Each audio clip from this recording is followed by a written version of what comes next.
یہ اس بات کی نشانی ہے کہ دن ڈھل چکا ہے۔ تو دن کے ڈھلنے کے بعد جو ہے جب شام کا وقت ہوتا ہے تو وہ کہتا ہے کہ مجھے ایک اداسی سی نظر آتی ہے، شام ہو گئی ہے، لوگ اپنے اپنے کاموں سے فراغت پا کر اب اپنے گھر میں آرام کریں گے، فراغت پا کر، فارغ ہو کر۔ تو وہ کہتے ہیں کہ اپنے اپنے کام سے لوگ فارغ ہونے کے بعد جو ہے وہ اپنے گھروں میں آرام کریں گے۔ تو چونکہ اس لمحے کوئی کسی سے جو وہ ہے بات چیت نہیں کرتا، تو وہ کہتا ہے کہ وہ لمحہ جو ہے وہ چونکہ اداسی کا لمحہ ہوتا ہے۔ شعر نمبر 2 کی طرف آتے ہیں۔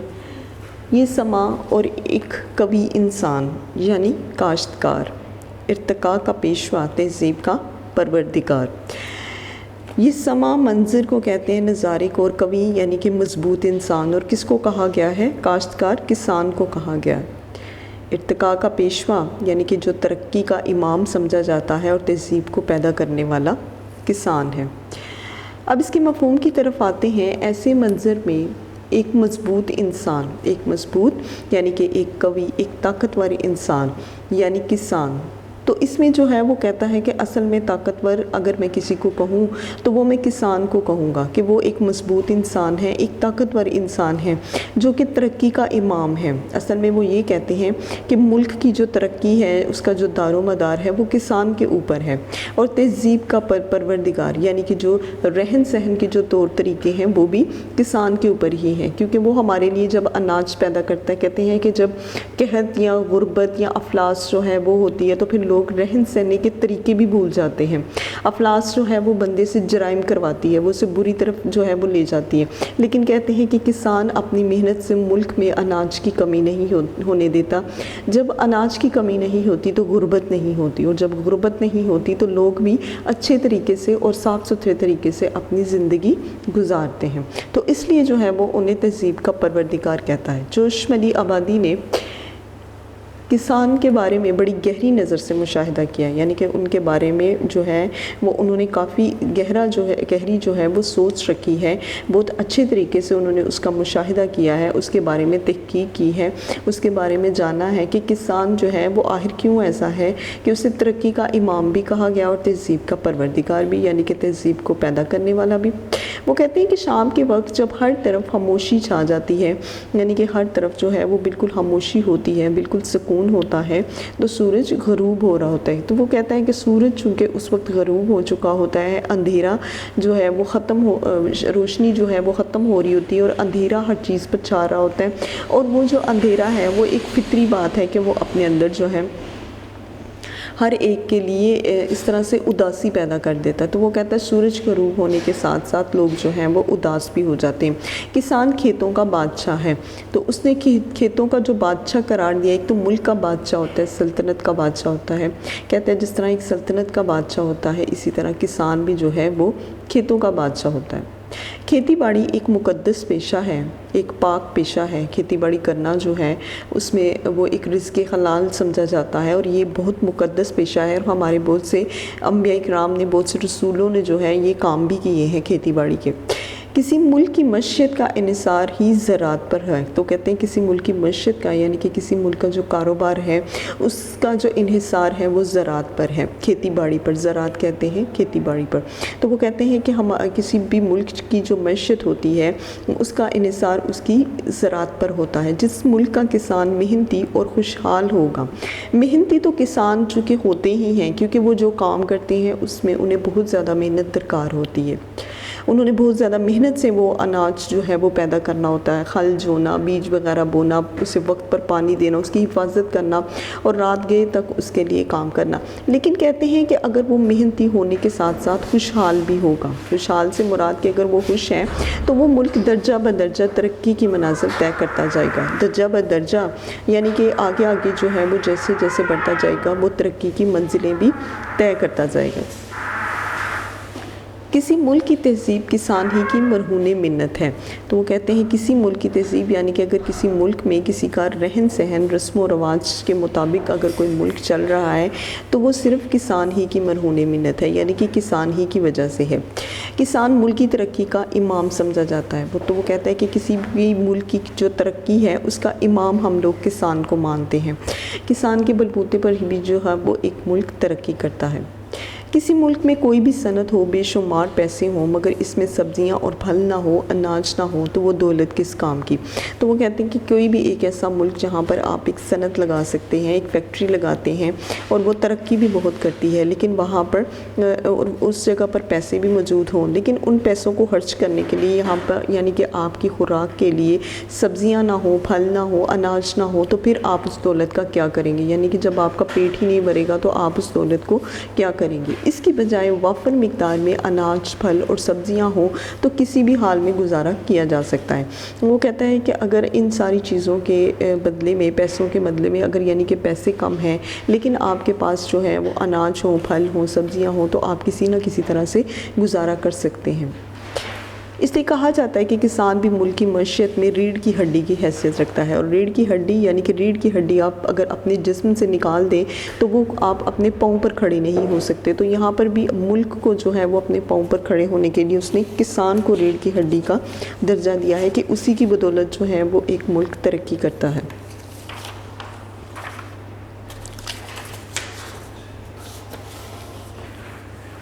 جلوہ قدرت کا شاہد، حسن فطرت کا گواہ، ماہ کا دل، مہر عالم تاب کا نور نگاہ۔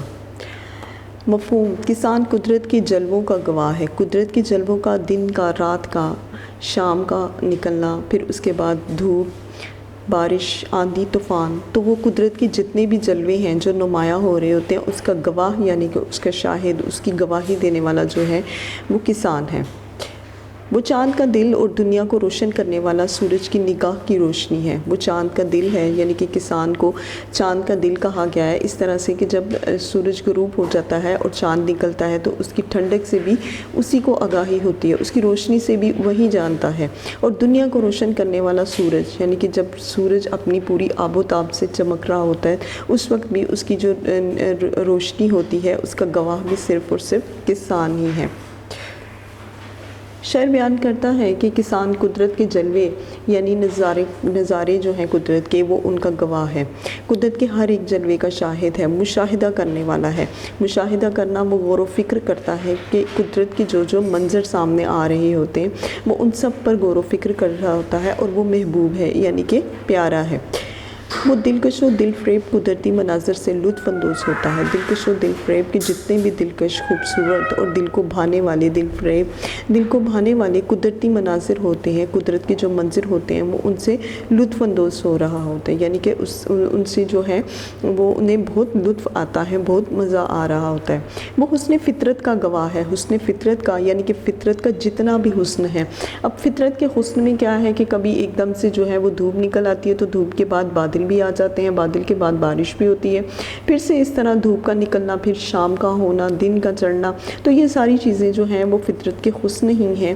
تو وہ کہتا ہے ان سب کا گواہ جو ہے وہ کسان ہے، یعنی فطری حسن کا خوب قدردان اور محرم ہے۔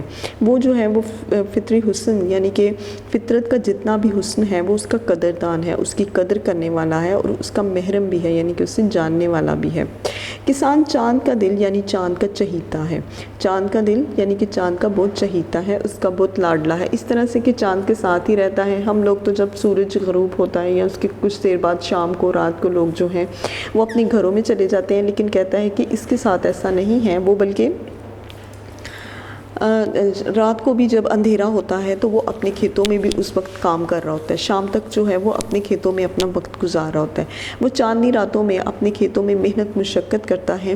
چاندنی راتوں میں یعنی کہ جب چاند اپنے پورے جوبن پر ہوتا ہے، رات کافی گہری ہو چکی ہوتی ہے لیکن چاند کی روشنی جو ہے وہ راستہ دکھانے میں مدد کرتی ہے، تو وہ کہتا ہے کہ اس میں بھی جو ہے وہ اپنے پورے جوبن پر کام کر رہا ہوتا ہے اور چاندنی سے خوب لطف اٹھاتا ہے، یعنی کہ چاندنی سے، چاند کی جو روشنی ہوتی ہے اس سے لطف اٹھاتا ہے۔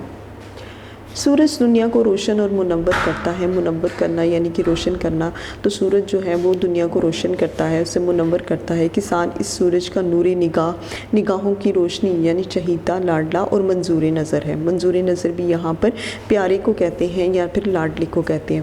تو کیا کہتا ہے کہ کسان جو ہے وہ اس سورج کا نور نگاہ ہے، وہ اس کا لاڈلا ہے، اس کا چہیتا ہے اور اس کا منظور نظر ہے۔ مطلب یہ ہے کہ کسان فطری مناظر میں گرا رہتا ہے، فطری مناظر میں کہ فطرت کے جتنے بھی منظر بدلتے رہتے ہیں ان سب سے جو ہے وہ کسان کی خاصی واقفیت ہوتی ہے، اور سورج، چاند اور ستارے اس کے ہمدم، اس کے ساتھی اور اس کے پیارے ہوتے ہیں، اور وہ اس کے دوست، اس کے آشنا یعنی کہ اس کو جاننے والے بھی ہوتے ہیں۔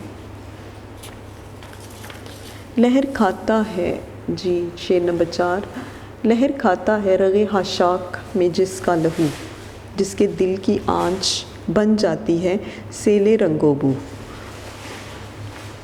اس کے مفہوم کی طرف آتے ہیں، جس کا لہو زمین کے ریشے میں لہر کھاتا ہے، زمین کے ریشے میں یعنی کہ زمین کے اندر جو ہے وہ جس کا لہو دھنسا ہوتا ہے، زمین کے اندر جس کا لہو موجود ہے، جس کے دل کی آگ رنگ و خوشبو کا سیلاب بن جاتی ہے، جس کے دل کی جو آگ ہے یعنی کہ دل کی جو آگ ہے وہ رنگ و خوشبو، رنگ اور خوشبو کا جو ہے وہ ایک سیلاب بن جاتی ہے۔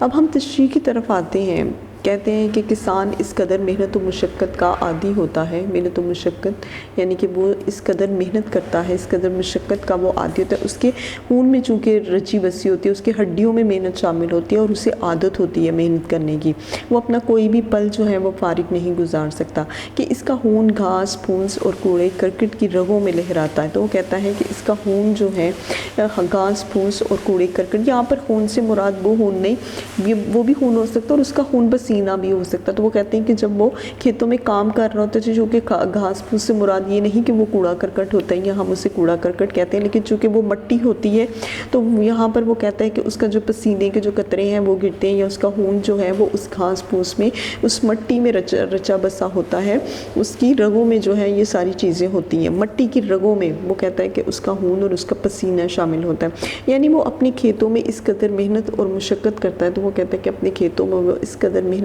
کرتا ہے کہ خون پسینہ ایک کر دیتا ہے، خون پسینہ یعنی کہ اس کی جو محنت ہے اس میں خون اور پسینہ اس کا ایک ہوا ہوتا ہے۔ جب وہ محنت کرتا ہے اور اس کا پسینہ بہتا ہے تو اس پسینے میں اس کا لہو بھی شامل ہے۔ وہ کہتے ہیں کہ جب وہ محنت کرتا ہے اور اس کے ساتھ ساتھ اس کا پسینہ بہتا ہے، پسینہ بہہ رہا ہوتا ہے، چونکہ اس کے ساتھ لہو تو شامل نہیں ہوتا، لیکن اس کی مثال یہ ہے کہ وہ اس قدر محنت کر رہا ہوتا ہے کہ اس پسینے کے ساتھ اس کا لہو بھی شامل ہوتا ہے، مراد یہ کہ بہت زیادہ محنت کرتا ہے۔ دوسرے مصرعے میں جوشم علی آبادی بیان کرتے ہیں کہ کسان ایک ایسی ہستی ہے جس کے دل کی آنچ یعنی آگ یا حرارت رنگ و خوشبو کا سیلاب بن جاتی ہے۔ تو وہ کہتے ہیں کسان ایک ایسی ہستی ہے، جوشم علی آبادی کہتے ہیں وہ ایک ایسی ذات ہے جس کی دل کی آنچ یعنی کہ جس کی دل کی جو آگ ہے یعنی آگ یا حرارت ہے وہ رنگ و خوشبو کا سیلاب بن جاتی ہے، یعنی کہ وہ جو آنچ ہے وہ آگ ہے، اس سے جو ہے وہ جو بھی کچھ کھلتا ہے اس میں رنگ اور خوشبو اسی کی وجہ سے شامل ہے، یعنی کسان کے دلی جذبہ اور سخت محنت کے نتیجے میں فصلوں، پھلوں اور پھولوں کو رنگت و خوشبو میسر آتی ہے۔ تو وہ کہتا ہے دلی جذبہ یعنی کہ اس کے دل کے جو جذبات ہیں، جو اس کی سخت محنت ہے وہ سب اس میں شامل ہوتی ہے، کس میں؟ اس کی فصلوں میں جن کے اوپر وہ کام کر رہا ہوتا ہے، اس کے پھلوں میں جن کے اوپر جو اس کی وجہ سے جو ہے وہ پھل اگتے ہیں، ان کے پھولوں میں جو اس کی وجہ سے کھلتے ہیں، اور پھر ان کے اندر جو رنگت اور خوشبو ہوتی ہے وہ سب کچھ صرف اور صرف اس کے دل کے جذبات ہوتے ہیں، اس کی محنت ہوتی ہے جس کے نتیجے میں یہ سارا کچھ آتا ہے۔ فصلیں کسان ہی کی محنت سے لہلہاتی ہیں، جو آپ لہلہاتی فصلوں کو دیکھتے ہو اس میں صرف اور صرف اگر کسی کی محنت شامل ہوتی ہے تو وہ صرف کسان ہیں۔ پھول اس کی نگرانی اور دیکھ بھال سے کھلتے ہیں۔ ظاہر ہے جب آپ اسے وقت پر کسی پودے کو پانی دیں گے، وقت پر پانی دیں گے، وقت پر اس پر کھاد کا استعمال کریں گے، اس کی دیکھ بھال کریں گے، اس کی سورج کی روشنی اور بارش جو ہے وہ سب کچھ اچھی طرح سے میسر ہوگی تو وہ خود بخود ہی اس کے اندر جو ہے وہ پھول کھلنا شروع ہو جائیں گے۔ تو وہ کہتے ہیں پھول اسی کی نگرانی میں یعنی کہ وہی جو ہے وہ ان کے اوپر نگران ہے، ان کے اوپر نظر رکھتا ہے اور دیکھ بھال سے ہی کھلتے ہیں، اور پھل اس کی مشقت سے پکتے ہیں۔ تو وہ جب پھل کہتے ہیں نا بننے سے پہلے جو ہے وہ پھول کھلتے ہیں تو تب پودے کو بہت زیادہ جو ہے وہ کھاد کی اور پانی کی ضرورت ہوتی ہے، اسے روشنی کی ضرورت ہوتی ہے تاکہ اس میں سے پھل نکلے اور پکے، اور پھل کہتے ہیں اسی کی مشقت سے جو ہے وہ پھل پکتے ہیں۔ کہتے ہیں کہ جس طرح کوئی ممار کہتے ہیں کوئی عمارت بنانے والے کو، تو کہتے ہیں کہ جس طرح کوئی ممار جو ہے وہ کوئی عمارت بناتا ہے اور وہ اپنا سارا ہنر اس پر صرف کر دیتا ہے تو عمارت میں ایک دلکشی اور جاذبیت پیدا ہوتی ہے۔ تو کہتے ہیں کہ جب کوئی معمار یعنی کہ عمارت بنانے والا جو ہے وہ جب اس کے اندر اپنی محنت صرف کر دیتا ہے تو اس کے بعد جو ہے اس کے اندر ایک دلکشی، ایک خوبصورتی پیدا ہوتی ہے۔ اسی طرح جب پھلوں میں خوشبو اور ذائقہ بنتا ہے یا پھولوں میں خوشبو اور رنگت آتی ہے تو پتہ چلتا ہے کہ کسان نے اس پر کتنی محنت کی ہوگی۔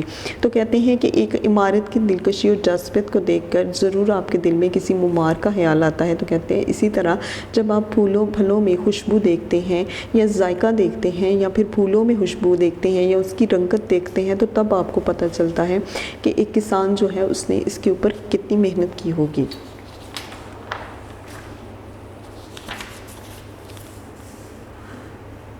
دوڑتی ہے رات کو جس کی نظر افلاک پر، دن کو جس کی انگلیاں رہتی ہیں نبض خاک پر۔ دوڑتی ہے رات کو جس کی نظر افلاک پر، دن کو جس کی انگلیاں رہتی ہیں نبض خاک پر۔ جس کی نظر رات کو آسمان پر دوڑتی ہے، اس کا مطلب ہے کہ وہ رات گئے تک جو ہے وہ کام کرتا رہتا ہے۔ تو کہتے ہیں کہ جس کی نظر رات کو آسمان پر دوڑتی ہے، یعنی کہ اس کی نظریں جو ہیں وہ آسمان کی طرف ہی ہوتی ہیں رات کے وقت، اور دن کو اس کی انگلیاں خاک کی نبض پر ہوتی ہیں۔ خاک کی نبض پر یعنی کہ مٹی کی نبض پر ہوتی ہیں، چونکہ مٹی کی نبض تو نہیں ہوتی لیکن اس کے اوپر وہ دیکھتا رہتا ہے کہ گاہے بگاہے اب مٹی کی کیا صورتحال ہے۔ وہ کہتے ہیں تشریح میں کہ کسان کو رات دن اس بات کی فکر لاحق ہوتی ہے، یعنی کہ دن رات جو ہے وہ اسی بات کی اسے پریشانی ہوتی ہے، فکر ہوتی ہے کہ اس کی فصلیں صحیح طور پر اور سازگار ماحول میں پروان چڑھیں، کہ اس کی جو فصلیں ہیں، جن فصلوں پر وہ کام کر رہا ہے وہ بالکل صحیح طور سے بڑے ٹھیک طریقے سے اور بڑے سازگار ماحول، یعنی کہ بڑا بہترین ماحول، سازگار ماحول، ایسا ماحول کہ جس میں تو بہت زیادہ دھوپ کے لگنے کی وجہ سے بھی خرابی پیدا ہوتی ہے اور بہت زیادہ بارش کے مسلسل ہونے سے، موسلادھار بارش سے بھی جو ہے وہ فصلیں تباہ و برباد ہو جاتی ہیں۔ تو وہ کہتے ہیں کہ وہ چاہتا ہے، اسے یہی فکر ہوتی ہے کہ جو بھی اسے ماحول ملے وہ سازگار ہو، وہ بڑا مناسب سا ماحول ہو اور اسی ماحول میں جو ہے وہ اس کی فصلیں پروان چڑھیں۔ وہ لگاتار موسم اور آب و ہوا کی تبدیلیوں پر نظر رکھتا ہے۔ وہ لگاتار جو ہے وہ موسم کو دیکھتا رہتا ہے کہ آیا سورج کے نکلنے کے بعد دھوپ کی کیا صورتحال ہے، یا پھر بارش جو ہے وہ برسے گی، وہ اگر مسلسل برتی ہے اس بات سے بھی پریشانی ہوتی ہے۔ تو کہتے ہیں کہ لگاتار وہ موسم اور آب و ہوا کی تبدیلیوں پر نظر رکھتا ہے کہ اب جو ہے وہ صورتحال کیا ہے۔ رات کے وقت اس کی نگاہیں آسمان کی طرف لگی رہتی ہیں۔ جب رات کا وقت ہوتا ہے تو وہ مسلسل جو ہے وہ آسمان کی طرف اپنی نگاہیں رکھتا ہے اور وہ دیکھتا ہے کہ بارش، آندھی یا طوفان کا امکان تو نہیں۔ تو وہ کہتے ہیں کہ وہ بارش، آندھی اور طوفان کے اثرات کو دیکھتا رہتا ہے کہ کیا ان کا امکان کچھ زیادہ تو نہیں، کیونکہ ان چیزوں سے بھی جو ہے وہ خرابی پیدا ہو سکتی ہے۔ اگر ایسا ہے تو پھر مناسب تحفظ کرتا ہے، اور اگر اسے لگے کہ اب جو ہے وہ آندھی یا طوفان جو ہے وہ اس کے آنے کا امکان ہے تو پھر وہ ایک مناسب تحفظ جو ہے وہ کرتا ہے۔ اس طرح دن کی روشنی میں کسان کی انگلیاں زمین کی نبض پر رہتی ہیں۔ تو وہ کہتے ہیں دن کی جو روشنی ہے اس میں کسان کی جو انگلیاں ہیں وہ زمین کی نبض پر رہتی ہیں۔ زمین کی نبض پر یعنی کہ وہ مسلسل زمین کو جو ہے وہ چیک کرتا رہتا ہے، وہ اسے دیکھتا رہتا ہے کہ اب اس کی صورتحال کیسی ہے، یعنی اس کی حالت، اس کی کیفیت کو جو ہے مسلسل جائزہ لیتا رہتا ہے۔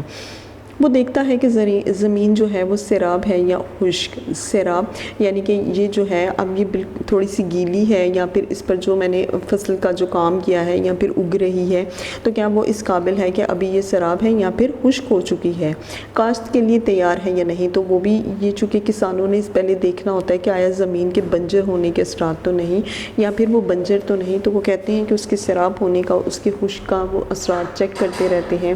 کاشت کے لیے وہ تیار ہے یا نہیں، وہ یہ بھی چیزیں دیکھتے رہتے ہیں۔ وہ ان تبدیلیوں کا جائزہ لے کر مناسب اقدامات کرتے ہیں جو بھی کچھ تبدیلیاں ہو رہی ہوتی ہیں۔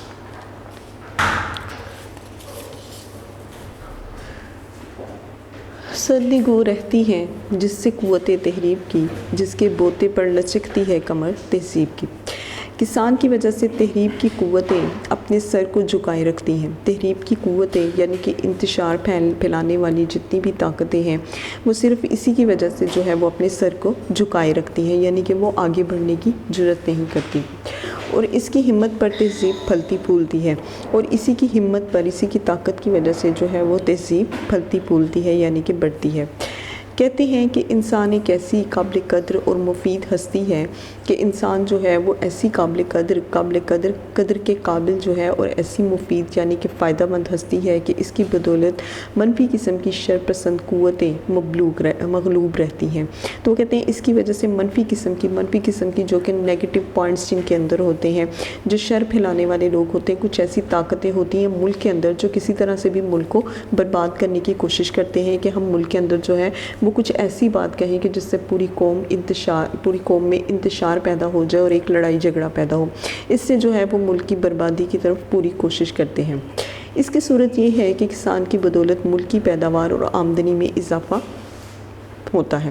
تو وہ کہتے ہیں کہ وہ سب کچھ اس لیے کرتے ہیں کیونکہ کسان کی بدولت جو ہے وہ ملک کی پیداوار میں اضافہ ہوتا ہے، اس کی جو آمدنی ہے یعنی کہ سرمایہ، ماہانہ سرمایہ جو ہے وہ اس میں بھی بہت زیادہ اضافہ ہوتا ہے۔ تو ان ساری چیزوں کی وجہ سے جو ہے وہ ملک میں انتشار پھیلانے کی کوشش کرتے ہیں کہ ایسا نہ ہو۔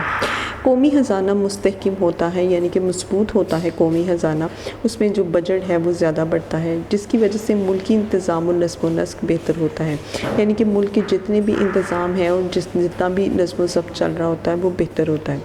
جرائم اور تحریب کاری کا سد باب ہو جاتا ہے۔ جرائم جو ہے، جرم جو ہیں وہ، اور تحریب کاری یعنی کہ انتشار اور فساد وغیرہ پھیلانے والے جو لوگ ہوتے ہیں ان کا سد باب، ان کا خاتمہ ہو جاتا ہے۔ اس کے علاوہ یہ کسان ہی ہے جس کی محنت شاقہ یعنی کہ سخت محنت سے تہذیب و تمدن کو محنت شاقہ سے جو ہے وہ تہذیب و تمدن یعنی کہ رسم و رواج اور رہن سہن کے جو طریقے ہوتے ہیں کسی معاشرے میں اس کو پروان چڑھتا ہے اور اعلیٰ اخلاقی اور نسلی قدریں جو ہیں وہ فروغ پاتی ہیں۔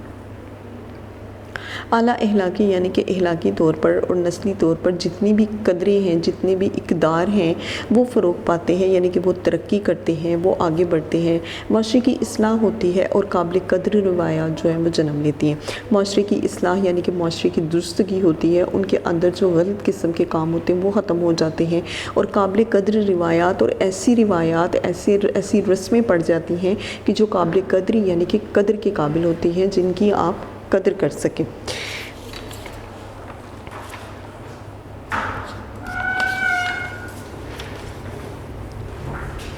شعر نمبر 7، جس کے بازو کی صلابت پر نزاکت کا مدار، جس کے کسبل پر اکڑتا ہے غرور شہریار۔ کسبل اس کا مفہوم ہے جس کے بازو کی قوت پر نازک پن کا انحصار ہے۔ بازو کی قوت پر یعنی کہ اس کے بازو کی طاقت پر جو ہے وہ نازک پن کا انحصار ہے، وہ منحصر ہے، یعنی کہ ملک کی ترقی جو ہے وہ اسی کے بازو کی طاقت پر ہے اور اس کی قوت طاقت پر بادشاہ کا غرور ہے۔ بادشاہ کا غرور کہ اصل میں کسان کی وجہ سے ہی بادشاہ اگر اپنے تخت پر اکڑ کر بیٹھتا ہے، غرور سے بیٹھتا ہے، تو اس کے پیچھے صرف اور صرف کسان کا ہی ہاتھ ہوتا ہے، کیونکہ اسی کی وجہ سے ہے وہ ملک کی معیشت جو ہے اس میں ترقی ہوتی ہے، ملک کا بجٹ جو ہے وہ بہتر ہوتا ہے اور جو سلطنت کا بادشاہ ہوتا ہے وہ اسی بات پر غرور کرتا ہے اور اکڑتا ہے۔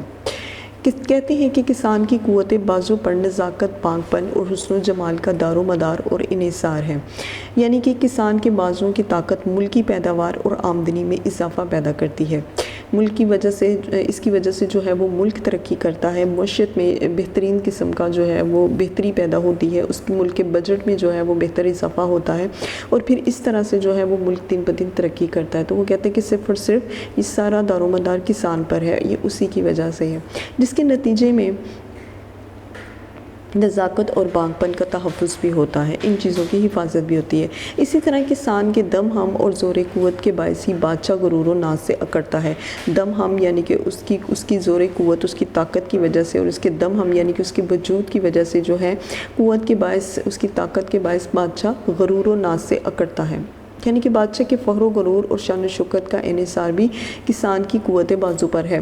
اگر وہ غرور کرتا ہے، وہ فخر کرتا ہے یا پھر شان و شوکت سے جو ہے وہ رہتا ہے، تو وہ کہتا ہے کہ اس کا انحصار صرف اور صرف کسان کی قوت بازو پر ہے، اس کی بازو کی قوت پر، اس کے بازو کی طاقت پر ہے۔ اگر کسان پیداوار میں اضافہ کر کے مالیہ اور لگان ادا نہ کرے، اگر کسان جو ہے وہ پیداوار میں اضافہ کر کے مالیہ اور لگان یعنی کہ جتنا وہ کھیتی میں جو کام کرتا ہے اس میں جو بھی اس کو جو ہے پروفٹ ہوتا ہے، وہ کام ہوتا ہے اس کا کہ کسی بھی جس ملک میں وہ کام کر رہا ہوتا ہے وہ اس کے بجٹ میں اس چیز کو شامل کرتا ہے، تو وہ کہتے ہیں کہ اس میں جو ہے وہ اس کا ٹیکس کہتے ہیں کہ اس کا مالیہ اور اس کا جو لگان ہے، اگر وہ اس کا ٹیکس ادا نہ کرے تو بادشاہ کی بادشاہت قائم نہیں رہ سکتی۔ تو چونکہ ٹیکس ادا کرنے سے جو ہے وہ قومی خزانے میں اضافہ ہوتا ہے اور اسی کی بدولت جو ہے وہ ایک بادشاہ بھی اکڑتا پھر رہا ہے۔ یہ کسان ہی ہے کہ جو لوگوں کو آرام و آسائش مہیا کرتا ہے۔ ظاہر اگر ملک ترقی کرے گا تو اس کے پیچھے اس کی وجہ سے جو ہے وہ عوام بھی آرام سے اور آسائش کے ساتھ جو ہے وہ اپنی زندگی گزارے گی اور بادشاہ اور حکمران کی شان کو بڑھاتا ہے۔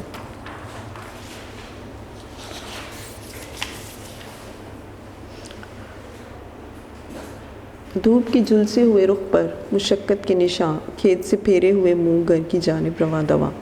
دھوپ کے جھلسے ہوئے کسان کے چہرے پر سخت محنت کے نشان جو ہیں وہ نظر آتے ہیں کہ اس کے چہرہ، جب آپ کسی کسان کے چہرے کو دیکھیں گے تو آپ کو پتہ بھی چل جائے گا کہ اس نے آج کتنی محنت کی ہوگی، یعنی کہ اس کے پسینے کی بہنے کی وجہ سے، اس کے چہرے کی تھکاوٹ کی وجہ سے جو ہے وہ آپ کو اس کے اوپر سخت قسم کے نشان نظر آتے ہیں۔ جب وہ کھیت کے کام سے فارغ ہو کر اپنے گھر کی طرف روانہ ہوتا ہے، جب وہ کہتے ہیں کہ کھیتوں کے کام سے فارغ ہوتا ہے تو پھر وہ اپنے گھر کی طرف چلا جاتا ہے، یعنی کہ ایک خوش و خرم چھوٹی سی زندگی ہوتی ہے جس کے مطابق وہ رہتا ہے اور اس کے اثرات جو ہیں وہ اس کے چہرے سے بھی نظر آتے ہیں۔ کہتے ہیں کہ کسان گرمی کی شدت اور تیز دھوپ میں اس قدر محنت و مشقت سے کام کرتا ہے کہ اس کے چہرے پر اس سخت محنت کے واضح نشان نظر آتے ہیں۔ گرمی کی شدت، شدید گرمی کی وجہ سے اور تیز دھوپ کی وجہ سے اس کے چہرے پر جو ہے وہ محنت کے اور مشقت کے اثرات نظر آتے ہیں۔ اس کے چہرے پر اس سخت محنت کے واضح نشان نظر آتے ہیں۔ بیچارے کا چہرہ کہتے ہیں کہ وہ جلس کر جو ہے وہ سیاہ پڑ جاتا ہے، یعنی کہ آپ اگر جتنے بھی کسان دیکھیں تو ان کے چہرے بالکل اسی طرح ہوتے ہیں کہ وہ جلس کر سیاہ پڑ چکے ہوتے ہیں اور چہرے کی رونق و تازگی جو ہے وہ ختم ہو جاتی ہے۔ تو وہ کہتے ہیں اس کی جو رونق ہے، جو تازگی ہے وہ ختم ہو جاتی ہے۔ وہ سارا دن اپنے کھیتوں میں سخت محنت کرتا ہے جس کے نتیجے میں وہ تھک کر چور ہو چکا ہوتا ہے۔ تو وہ کہتے ہیں سارا دن جو ہے وہ اپنے کھیتوں میں سخت محنت کرتا ہے اور اس محنت کے نتیجے میں وہ تھک کر چور ہو چکا ہوتا ہے۔ اب وہ منہ کھیتوں سے موڑ کر اپنے گھر کی طرف چل پڑتا ہے۔ تو وہ کہتے ہیں کہ اس تھکاوٹ کے بعد جو ہے وہ سخت محنت کے بعد وہ اپنے گھر کی طرف جو ہے وہ اپنا منہ موڑ لیتا ہے اور اپنے بیوی بچوں سے گھل مل جاتا ہے۔ اسی طرح اس کا دل جو ہے وہ بہل جاتا ہے اور آہستہ آہستہ کہتے ہیں کہ اس کا دل جو ہے وہ ان کے ساتھ بہل جاتا ہے، یعنی کہ ان کے ساتھ جو ہے وہ اس کی تھکاوٹ بھی دور ہو جاتی ہے اور وہ اگلے روز کی محنت و مشقت کے لیے تر و تازہ ہو جاتا ہے۔ تازہ ہو جانا یعنی کہ وہ کہتے ہیں کہ ایک دم سے جو ہے وہ اچھا خوشگوار اثرات، دلکش اثرات جو ہیں وہ اس کے چہرے پر نمایاں ہو جاتے ہیں۔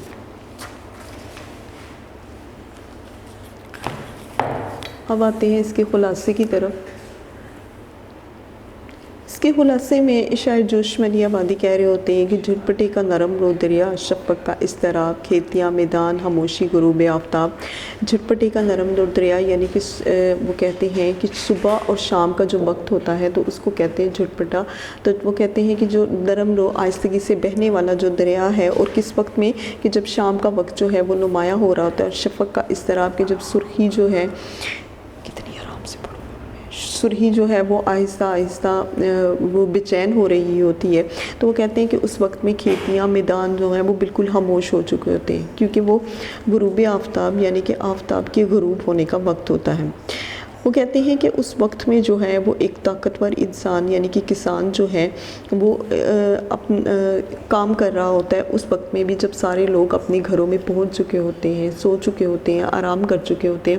تو وہ کہتے ہیں کہ اس وقت میں بھی جو ہے وہ ایک کسان جو ہے کام کر رہا ہوتا ہے۔ ایک قوی انسان یہاں پر کسان کو کہا گیا ہے کہ ایک ایسا مضبوط انسان کہ جو صبح کی سرخی سے لے کر شام تک یعنی کہ سورج کے غروب ہونے تک، رات تک جو ہے وہ مسلسل کام کرتا رہتا ہے، اور یہ ارتقاء کا پیشوا ہے۔ ارتقاء کا پیشوا یعنی کہ ترقی کا جو ہے وہ امام ہے اور تہذیب کا پروردگار ہے۔ تہذیب یعنی کہ رسم و رواج کو پیدا کرنے والا یہی ہے، کیونکہ اس کی وجہ سے ہے جو ہے وہ ملک میں جرائم ختم ہو جاتے ہیں۔ اور وہ کیسے ختم ہو جاتے ہیں کہ غربت جو ہے، افلاس جو ہے وہ ختم ہو جاتی ہے، ایک ملک دن بدن ترقی کرتا ہے۔ تو وہ کہتے ہیں کہ اصل میں ترقی کا پیشوا بھی یہی ہے اور تہذیب کو پیدا کرنے والا، بہترین رسم و رواج کو اور بہترین رہن سہن کو پیدا کرنے والا بھی یہی ہے۔ جلوہ قدرت کا شاہد ہے، جلوہ قدرت کا شاہد یعنی کہ قدرت کے جتنے بھی جلوے ہیں جس میں سورج کا نکلنا، چاند کا نکلنا، شام اور رات کا ہونا، دن کا چڑھنا، اور کہتے ہیں حسن فطرت، بادلوں کا، آندھی کا آنا، تو ان سب چیزوں کا جو گواہ ہے وہ صرف اور صرف کسان ہے، کیونکہ وہ سارا دن چونکہ اپنے کھیتوں میں کام کرتا رہتا ہے اور اس وجہ سے جو ہے وہ ایک ایک بات کو، ایک ایک چیز کو جانتا ہے فطرت کی۔ ماہ کا دل ہے وہ، چاند کا جو ہے وہ دل ہے، اور مہر عالم تاب کا نور نگاہ ہے، یعنی کہ مہر عالم تاب کا سورج کا جو ہے وہ بہت لاڈلا ہے۔ لہر کھاتا ہے رگ خاشاک میں جس کا لہو، رگ خاشاک میں لہر کھاتا ہے، رگ خاشاک میں یعنی کہ مٹی کے رگوں میں جو ہے وہ اس کا خون اور پسینہ شامل ہے، اور وہ جس کے دل کی آنچ بن جاتی ہے سیل رنگ و بو، یعنی کہ وہ کہتا ہے سیل رنگ و بو سے مراد کہ اس کے اندر جو ہے وہ اس کے جسم کی جو حرارت ہے اور اس کے ساتھ جو اس کا پسینہ ہے وہ اس میں شامل ہوا ہوتا ہے، اور اسی کی وجہ سے جو ہے وہ پھولوں کے اندر رنگ اور خوشبو پیدا ہوتی ہے۔ دوڑتی ہے رات کو جس کی نظر افلاک پر، وہ کہتے ہیں کہ کسان کو اس ایک بات کی بھی فکر لاحق ہوتی ہے کہ اس کی نظر جو ہے وہ ہر لمحہ آسمان کی طرف ہوتی ہے، وہ موسم کی بدلتی ہوئی تبدیلیوں کو جو ہے وہ مسلسل دیکھ رہا ہوتا ہے کہ اب جو ہے وہ موسم کے کیا حالات ہیں، آیا بارش، پھر اس کے بعد جو ہے وہ کتنی آرام سے بارش، پھر اس کے بعد آندھی طوفان، اور وہ کہتا ہے کہ ان ساری چیزوں کے اوپر جو ہے وہ اس کی نظر ہوتی ہے، ان حالات کا وہ جائزہ لیتا رہتا ہے، کیونکہ اسی کی وجہ سے جو ہے اس کی فصلوں کی اچھے ہونے کا جتنا بھی انحصار ہے وہ موسم کی تبدیلیوں پر ہے، اور دن کے وقت جو ہے وہ اس کی انگلیاں نبض خاک پر یعنی کہ زمین کی نبض پر ہوتی ہیں، وہ زمین کو چیک کر رہا ہوتا ہے، اسے دیکھ رہا ہوتا ہے، اس کا جائزہ لے رہا ہوتا ہے کہ آیا یہ جو ہے یہ سیراب ہے یا پھر خشک ہے، یعنی یہ جو ہے وہ اس قابل ہے کہ اس کے اوپر جو ہے وہ فصل وغیرہ اگائی جائے۔ سر نگو رہتی ہے جس سے قوتیں تحریب کی، سر نگو رہتی ہیں یعنی کہ اس کی وجہ سے جو ہے تحریب کی قوتیں اپنا سر جھکائے رکھتی ہیں، تحریب کی قوتیں یعنی کہ جتنی بھی انتشار پھیلانے والی قوتیں ہیں، یہ طاقتیں ہیں، یہ اپنا سر جو ہے وہ جھکائے رکھتی ہیں۔ جس کے بوتے پر لچکتی ہے کمر تہذیب کی، جس کے بوتے پر لچکتی ہے کمر تہذیب کی، یعنی کہ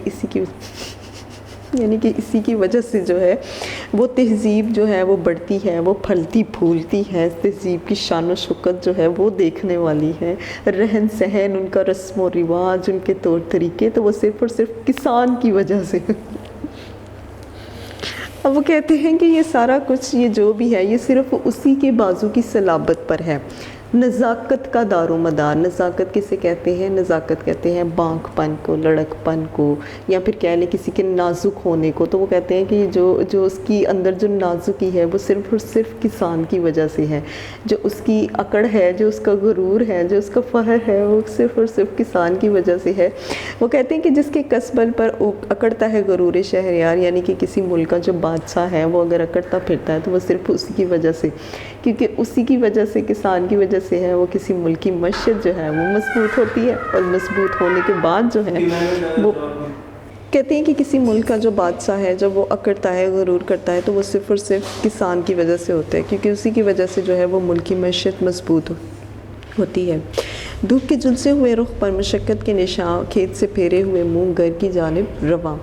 دھوپ کے جھلسے ہوئے رخ پر، ظاہر ہے کہ جب وہ کسان دھوپ میں کام کر رہا ہوتا ہے، گرمی میں، سردی میں، تو اس کا چہرہ بھی جو ہے وہ دھوپ کی وجہ سے جھلس چکا ہوتا ہے، سیاہ پڑ چکا ہوتا ہے، تو وہ کہتے ہیں کہ اس کے چہرے کو اب آپ دیکھیں تو آپ کو مشقت کے نشان، اس کی محنت کے نشان جو ہیں وہ واضح نظر آئیں گے۔ کھیت سے پھیرے ہوئے منہ، جب وہ کھیت سے منہ پھیرتا ہے، منہ پھیرنے سے مراد کہ جب وہ اپنا کام ختم کر لیتا ہے اور وہ گھر کی جانب رواں دواں ہو جاتا ہے، گھر کی جانب جاتا ہے، تو وہ کہتے ہیں کہ وہ اپنے گھر میں جا کر اپنے بچوں میں گھل مل جاتا ہے، اور اس طرح جو ہے اس کے چہرے پر جتنے بھی تھکان کے اثرات نمایاں ہو رہے ہوتے ہیں وہ سب کچھ ختم ہو چکے ہوتے ہیں۔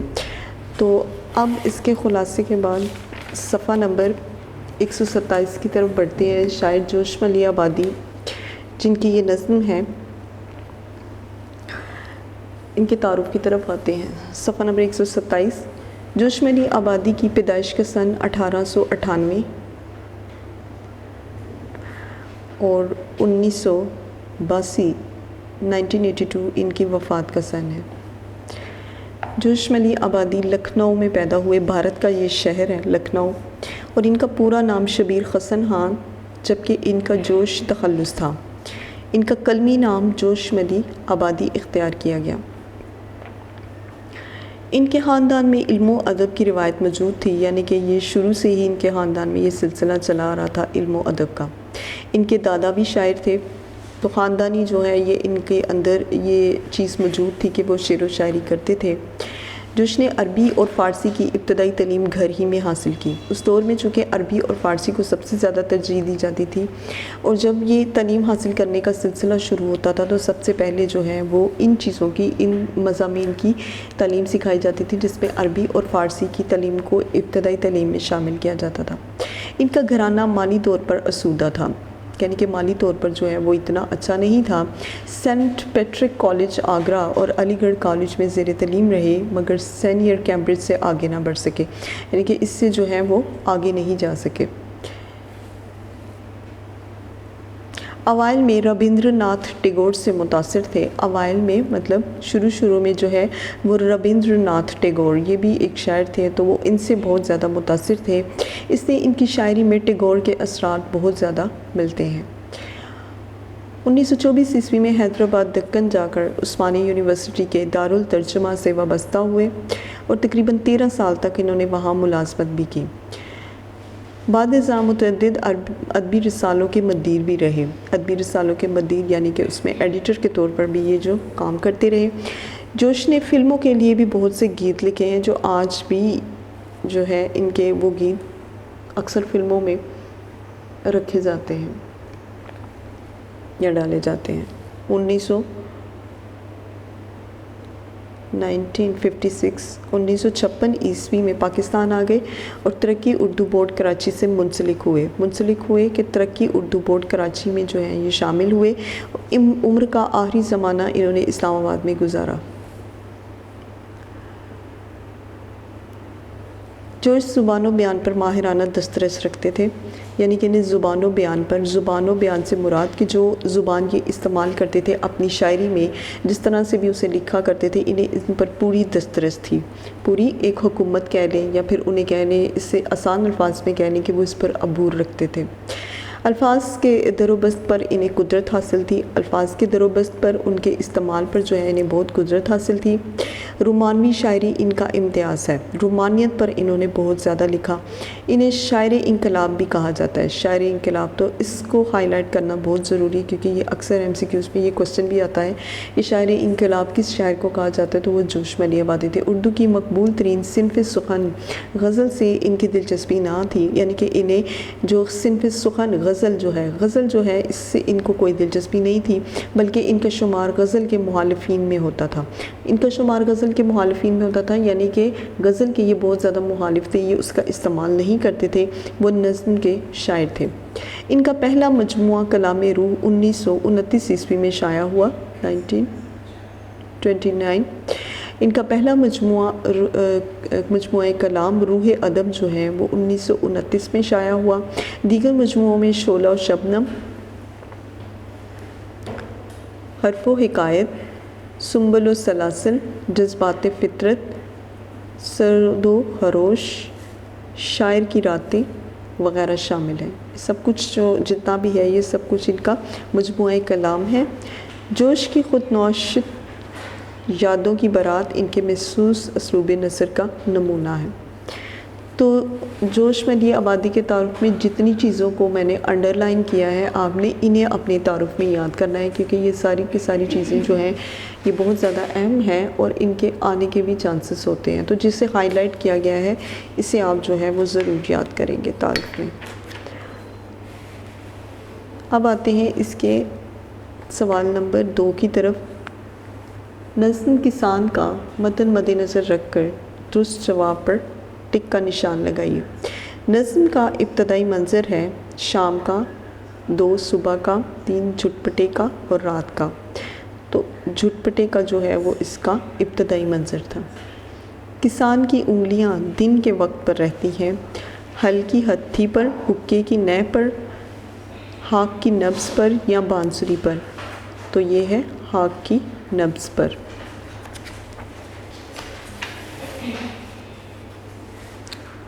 کسان قدرت کے جلوے کا ہے، نباز، گواہ، مداح یا شاہد؟ تو کسان جو ہے وہ قدرت کے جلووں کا شاہد ہے۔ کسان کھیت سے رخ پھیر کر کہاں جاتا ہے؟ گھر میں، ویرانے میں، منڈیر کی طرف یا پھر گاؤں میں؟ تو وہ جاتا ہے گھر میں۔ نظم کسان کس شاعر کی تحلیق ہے؟ جوش ملی آبادی، جمیل الدین عالی، میر انیس، دلاور فگار؟ جوش ملی آبادی۔ یہ نظم جوش کے کس مجموعہ کلام سے لی گئی ہے؟ حرف و حکایت، شعلہ و شبنم، جذبات و فطرت یا سنبل السلاسل؟ تو یہ شعلہ و شبنم سے لی گئی ہے۔ شاعر نے تہذیب کا پروردگار کسے کہا ہے؟ عالم، مزدور، کسان یا معلم؟ تو شاعر نے تہذیب کا پروردگار جو ہے وہ کسان کو کہا ہے۔ اب آتے ہیں اس کے سوال نمبر 3 کی طرف۔ جلوہ قدرت کا ڈیش حسن فطرت کا گواہ؟ تو جلوہ قدرت کا شاہد۔ دن کو جس کی انگلیاں رہتی ہیں نبض ڈیش پر؟ دن کو جس کی انگلیاں رہتی ہیں نبض خاک پر؟ جس کے بوتے پر لچکتی ہے کمر ڈیش کی؟ جس کے بوتے پر لچکتی ہے کمر تہذیب کی؟ جس کے کس پل پر اکڑتا ہے ڈیش شہریار؟ غرور شہریار۔ دھوپ کے جھلسے ہوئے ڈیش پر مشقت کے نشان؟ دھوپ کے جھلسے ہوئے چہرے پر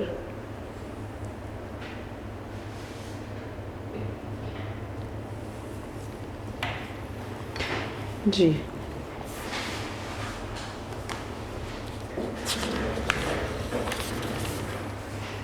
اب اس کے مختصر سوالات کی طرف آتے ہیں۔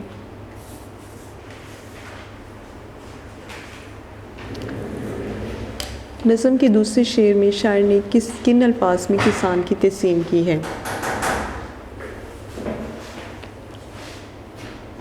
اس کے جواب میں ہے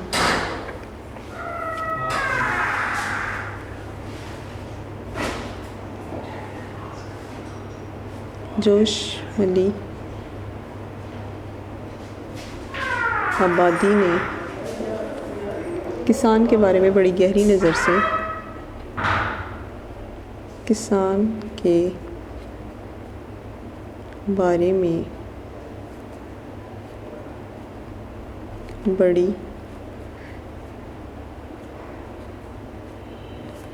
گہری نظر سے مشاہدہ کیا ہے۔ وہ کہتے ہیں کہ شام کے وقت جب ہر طرف خاموشی چھا جاتی ہے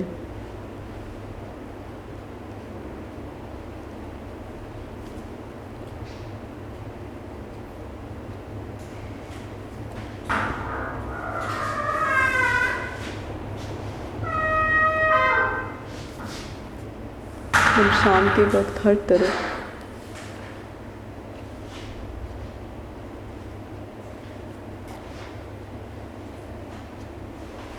خاموشی چھا جاتی ہے، سورج غروب ہو رہا ہوتا ہے، اس وقت کھیتیاں ویران ہوتی ہیں، سورج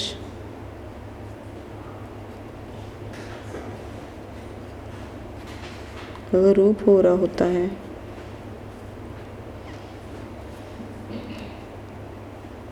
اس وقت کھیتیاں ویران ہو رہی ہوتی ہیں۔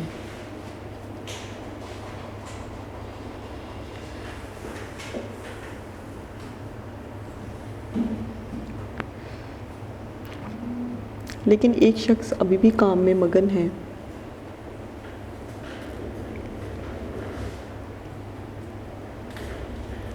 لیکن ایک شخص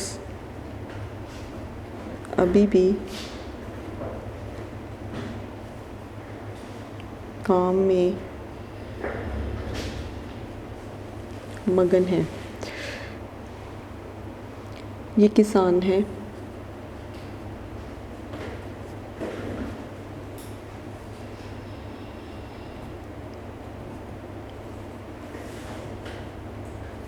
کسان کھیتوں کا بادشاہ ہے۔ کھیتی باڑی ایک مقدس پیشہ ہے۔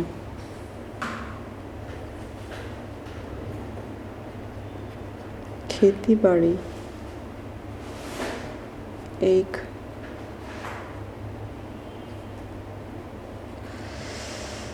مقدس پیشہ ہے۔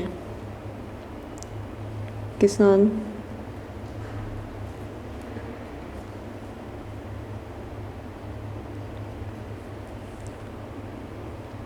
ملک کی معیشت کا انحصار ہی کسی ملک کی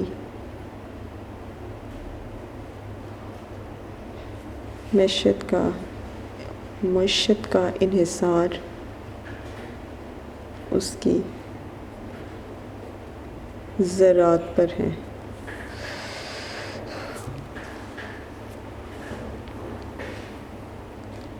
جس ملک کا کسان محنتی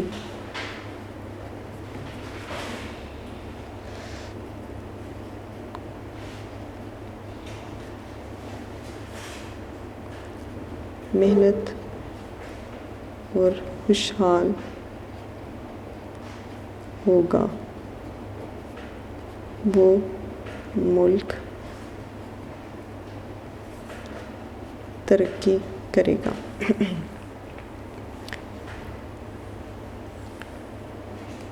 کسی بھی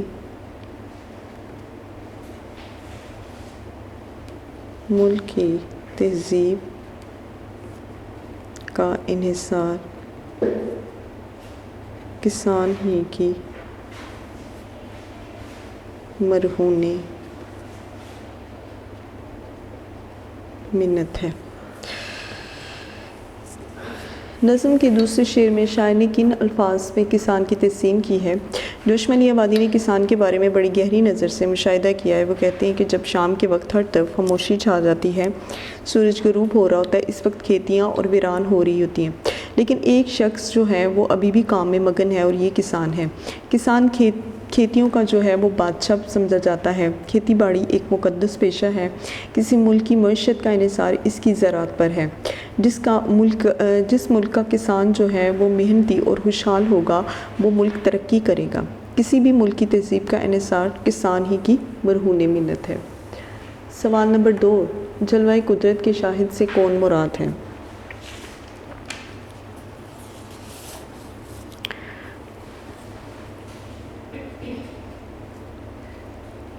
جلوہ قدرت کا شاہد سے کسان مراد ہے۔ جلوہ قدرت کا شاہد سے کسان مراد ہے۔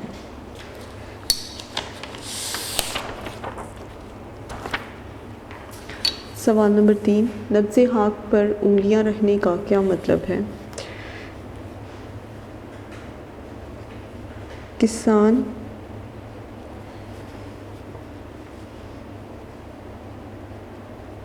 کی انگلیاں زمین کی نبض پر رہتی ہیں، یعنی وہ زمین کی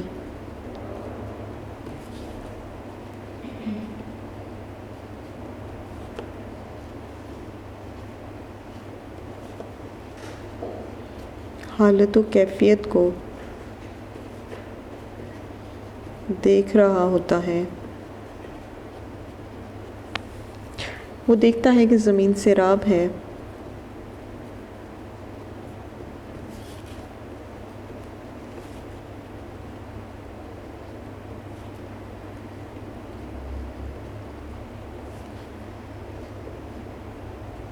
زمین سیراب ہے یا خشک، کاشت کے لیے تیار ہے یا نہیں،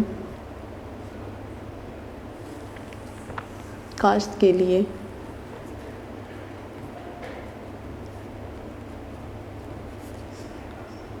تیار ہے یا نہیں۔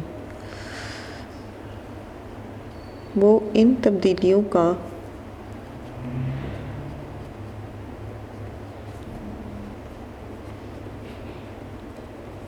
جائزہ لے کر مناسب اقدامات کرتا ہے۔ شاعر نے کسان کے گھر لوٹنے کی جو تصویر کشی کی ہے اسے 2 سطروں میں لکھیں۔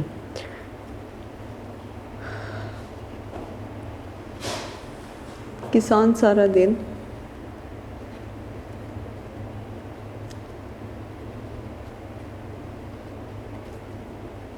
کھیتوں میں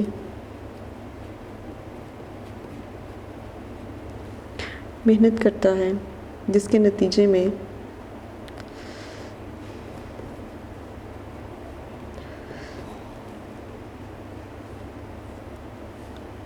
وہ تھک کر چور ہو جاتا ہے۔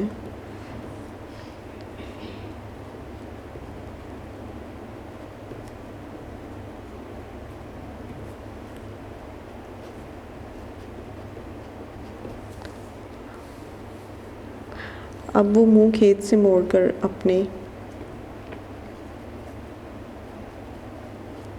گھر کی طرف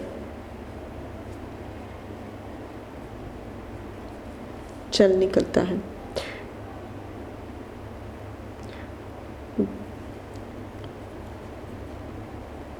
گھر میں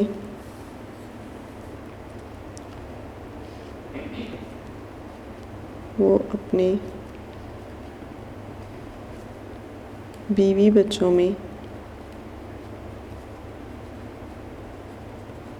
گھل مل جاتا ہے۔ اس طرح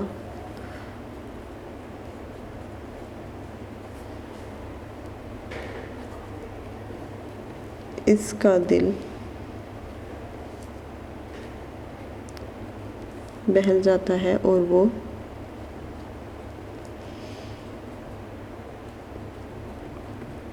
اگلے روز کی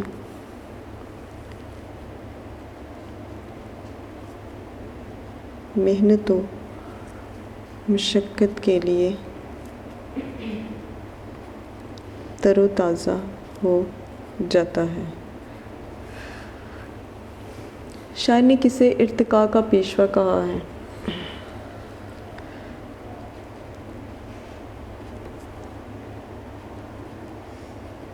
شاعر نے کسان کو ارتقاء کا پیشوا کہا ہے۔ کون سی قوتیں کسان سے سرنگوں رہتی ہیں؟ تہذیب،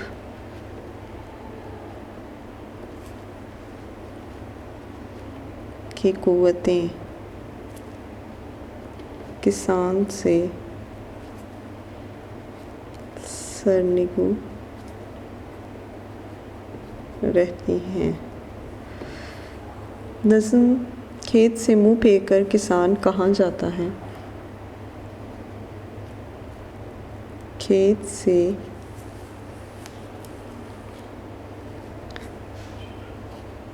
منہ پھیر کر کسان گھر کی طرف جاتا ہے۔